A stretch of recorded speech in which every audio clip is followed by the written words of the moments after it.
Hi guys, જો આ મચ્છો dam છે.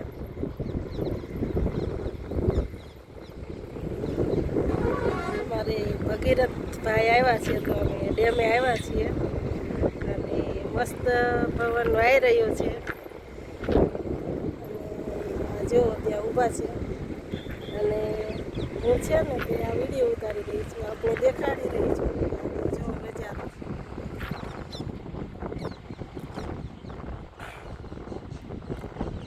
નીચે રસ્તો જાય છે તે મોરબી સનાળા બાયપાસ ટીલા પર જાય.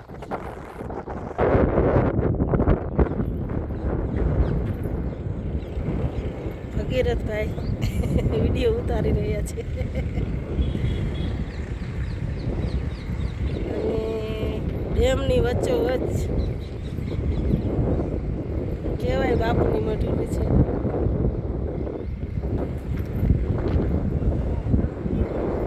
અને ભગીરથભાઈ થોડીક ઉતાવળમાં છે તો કંઈ જલ્દી ચાલો, જો બેસી જાઓ કરો. અને આ દોડીને આવી રહ્યા છે કે બેસી જાઓ. ઠંડી હવા આવે છે, ઠંડી હવા આવે છે અને કાચ તૂટી ગયો છે. ફોલ્ડિંગ ચશ્મા છે, ફોલ્ડિંગ એક કાચ વગરના એન્ટ્રી મારવી હતી પણ એન્ટ્રી વિખાઈ ગઈ. એન્ટ્રી નો વિખાય. એક દાખલો તો ફરવા આવે છે માણસો. અને આ જો પાછળ નદી છે અને આ નદીના પાટિયા છે. આ રોડ લીલા પર જાય છે કદાચ. અને આ ટિકિટ કરે છે, જલ્દી બેસી જાઓ. મજા તો ઘણી આવે છે, અહીંયા થોડોક ટાઈમ ગુજારવાનો પણ ટાઈમ નથી. જોવા નીચે પણ નજારો મસ્ત છે, નીચેનો પણ નજારો મસ્ત છે. પાછળ પણ ફરવા આવી રહ્યા છે માણસો, કામકાજ ચાલી રહ્યું છે.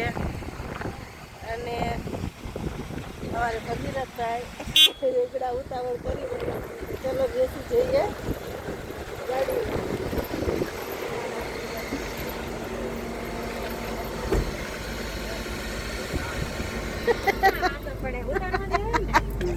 દહેલી નો વાંધો.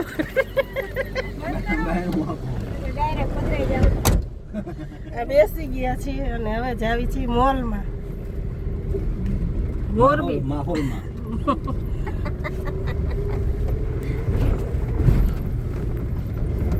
જો આ ઉપરથી નીચેનો નજારો.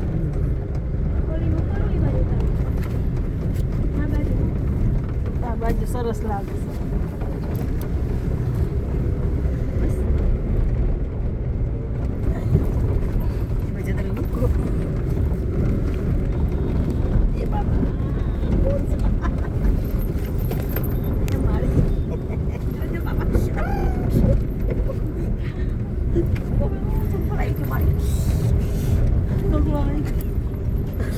ગોદરો બેહી ગયો.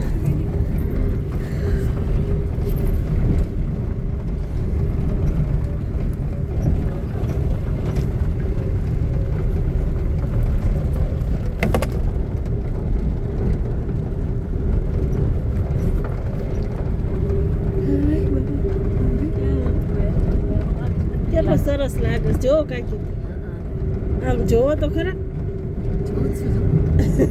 કેટલું મસ્ત લાગે, સરસ લાગે છે. આપણો બ્લોગ ચાલુ છે. હો ચાલુ છે. મહેરબાની કરીને છે બોલજો ભાઈ. આ અમારા ભગીરથ ભાઈ છે ને, એ શીખવાડે છે બ્લોગ બનાવતા. ઓકે,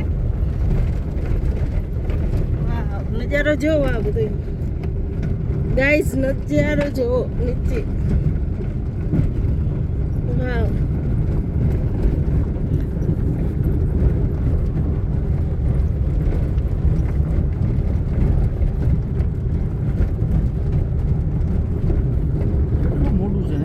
બહુ જ.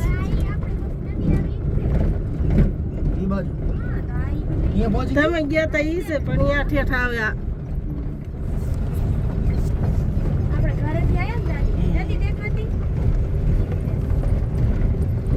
નદી આપણા ઘર પાસે જ છે.